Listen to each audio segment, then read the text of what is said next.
Shalom Lek, que la paix soit avec toi où tu te trouves. Dans cette rubrique Note en vérité, nous allons voir un livre important, Black Athena. Veuillez commenter, aimer et abonnez-vous. Avec vous, le pasteur Etougué Anani Patrick, auteur, conférencier et administrateur.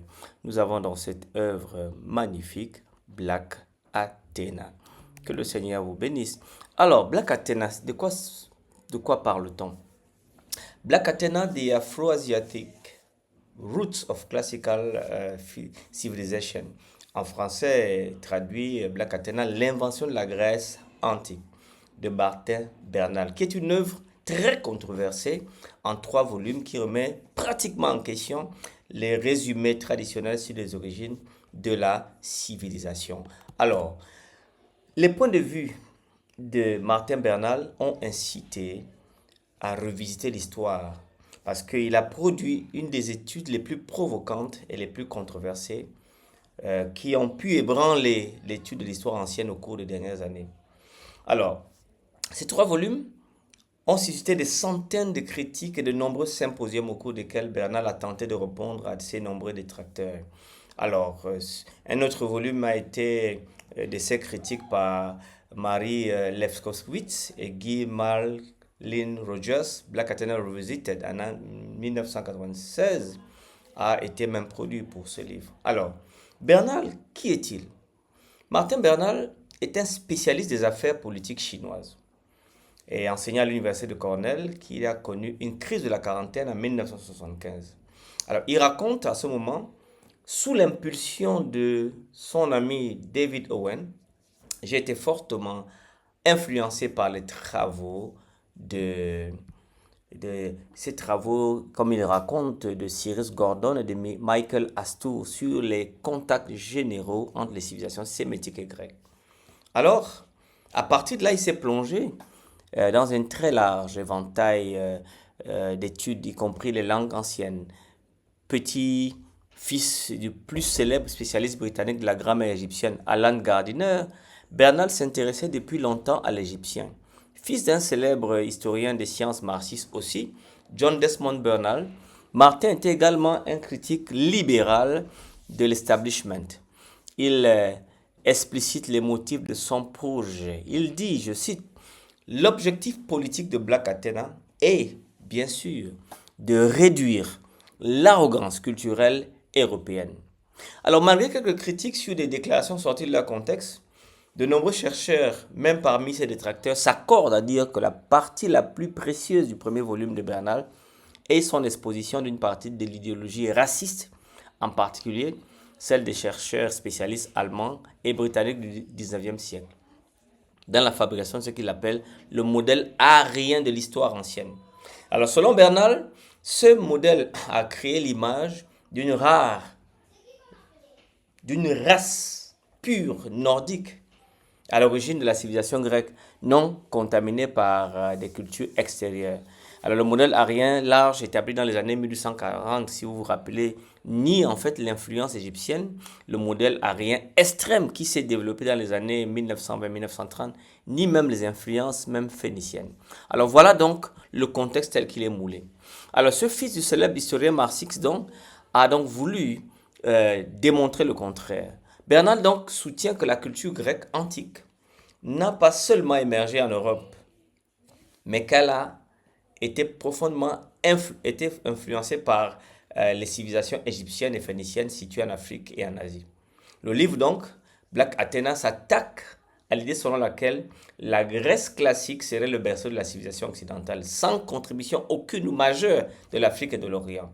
Alors, Bernal propose ainsi une révision de l'historiographie, affirmant que l'influence égyptienne et sémitique a été délibérément minimisée, voire même effacée par des intellectuels européens du 18e et 19e siècle en raison des préjugés raciaux.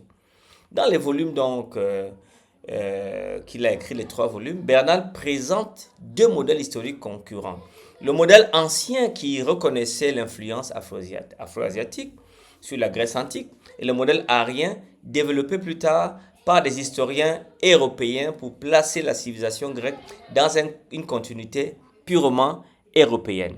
Il s'appuie sur des preuves linguistiques, archéologiques et textuelles pour défendre sa thèse. Il critique dans le racisme académique qui, selon lui, a marginalisé les contributions non européennes à la civilisation grecque. Alors, Black Athena n'est pas seulement un ouvrage sur l'histoire de la Grèce antique, mais aussi un examen de la manière dont les récits historiques sont construits, influencés par des idéologies politiques et raciales.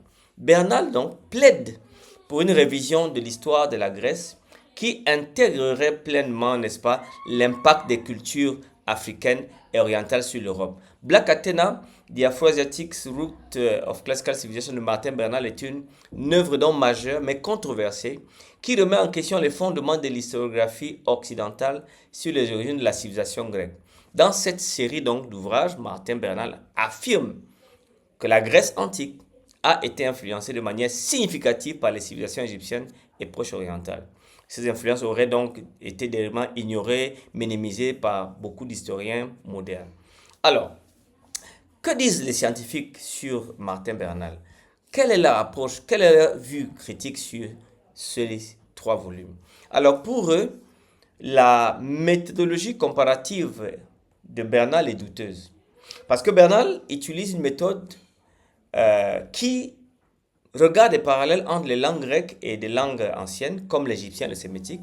Cependant, beaucoup de linguistes ont critiqué ces méthodes pour leur manque de rigueur scientifique. Par exemple, ils établissent parfois des connexions entre des mots et des langues différentes sans suivre des règles phonétiques strictes ou en ignorant les principes de linguistique historique, ce qui aboutit donc à des correspondances douteuses entre des mots qui pourraient simplement ressembler à d'autres mots par hasard.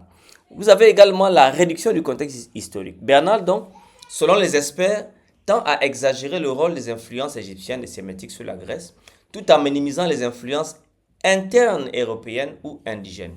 Il s'agit donc d'un biais qui réduit la complexité des interactions entre la civilisation. Par exemple, il sous-estime les échanges, n'est-ce pas, qui ont existé entre les Grecs du côté égéen et la Grèce elle-même, les civilisations minoennes et mycéennes. Alors, qui ont aussi contribué de manière significative à la formation de la culture grecque? D'autres scientifiques pensent que Bernal a une simplification de l'historiographie arienne. En critiquant donc ce qu'il appelle la thèse arienne ou l'européocentrisme de l'historiographie occidentale, Bernal affirme que les historiens européens ont consciemment occulté les contributions africaines et asiatiques de la Grèce antique, alors pour des raisons raciales et politiques. Toutefois, plusieurs historiens, je pense, ont noté que cette affirmation repose sur une simplification excessive des motivations et des développements de la recherche historique au 19e et au 20e siècle. Il y a donc certes des préjugés raciaux qui ont existé dans l'historiographie, mais les approches et les interprétations de l'histoire de la Grèce antique étaient plus variées et nuancées que Bernal le laisse entendre. Quatrième point de critique, manque de preuves archéologiques et textuelles. Les autres critiques majeures dont est le manque de ces preuves archéologiques solides pour appuyer ou étayer certaines des thèses de Bernal. Par exemple, les contacts entre la Grèce et l'Égypte à certaines époques sont bien documentés, mais les preuves matérielles directes de ces influences sont souvent limitées, voire absentes. Alors par conséquent, que faut-il voir de ça? Que faut-il comprendre de ça? Le fait que ces preuves manquent, donc ça crée donc un problème de la simplification de ce qu'il fait. De plus, ces affirmations sur la transmission directe des concepts philosophiques ou religieux manquent parfois, que puis-je dire, d'un fondement textuel et sont davantage basés sur des conjectures de l'auteur Bernal. Le cinquième point de critique par les savants érudits, c'est les biais idéologiques et révisionnistes. Alors certains critiques accusent Bernal d'avoir un agenda idéologique derrière son travail, cherchant à réhabiliter les contributions africaines et sémitiques à la civilisation occidentale pour des raisons politiques. Alors si cette intention peut sembler louable dans le contexte de la critique des récits colonialistes et européens-centriques, elle peut également biaiser l'analyse de Bernal. Et Bernal semble parfois vouloir prouver à tout prix, vaille que vaille, ses thèses plutôt que de laisser des preuves parler d'elles-mêmes. Son approche pourrait être perçue comme une forme de révisionnisme où l'on tente de réécrire l'histoire pour compenser des injustices perçues dans la construction historique traditionnelle. Sixième point, c'est le manque de consensus académique. Le travail de Bernal a été accueilli avec scepticisme par la majorité des spécialistes dans les domaines de la linguistique, de l'histoire ancienne, de l'archéologie. Le consensus dominant dans cette discipline est que si des contacts entre la Grèce et les civilisations africaines et asiatiques ont bien eu lieu, ils n'étaient pas aussi profonds ni aussi déterminants que Bernard le laisse entendre. La majorité des savants estiment que la civilisation grecque a des racines principalement autochtones, avec des influences extérieures modérées. À mon humble avis, l'erreur épistémologique de Black Athena réside dans la tendance de Martin Bernal à interpréter les preuves historiques et linguistiques de manière sélective. Voilà ce que moi je sors de mes lectures pour soutenir sa thèse, parfois au détriment de l'objectivité scientifique. Dans le volume 1, entre les pages 120 et 130, Bernal extrapole à partir des preuves linguistiques limitées pour affirmer une influence égyptienne et phénicienne sur le grec ancien. Pour ma part, de nombreux linguistes et historiens sont d'accord avec moi et ont contesté ces conclusions, soulignant que les similarités linguistiques sont souvent insuffisantes pour prouver une influence culturelle directe. De plus, quand vous lisez les pages de 150 à 160, Bernard critique le modèle arien avec justesse, ça c'est clair et bien fait, mais il échoue à offrir une analyse équilibrée des influences multiples qui ont façonné la civilisation grecque.